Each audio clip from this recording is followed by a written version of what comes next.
Central County in southeastern Texas, northeastern Montgomery County in southeastern Texas.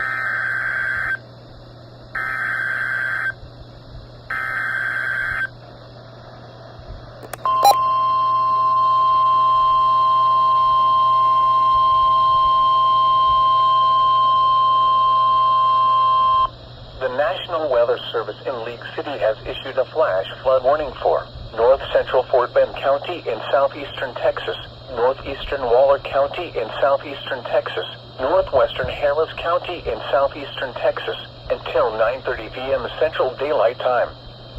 At 7:32 p.m. Central Daylight Time, Doppler radar and automated rain gauges indicated thunderstorms producing heavy rain across the warned area. Flash flooding is expected to begin shortly.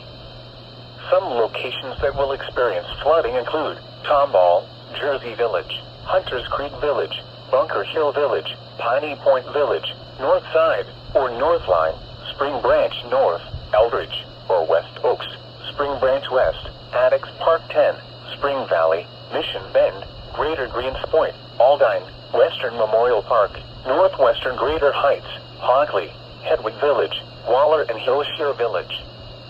Turn around. Don't drown when encountering flooded roads. Most flood deaths occur in vehicles. Be especially cautious at night when it is harder to recognize the dangers of flooding. Excessive runoff from heavy rainfall will cause flooding of small creeks and streams, urban areas, highways, streets, and underpasses, as well as other drainage areas and low-lying spots.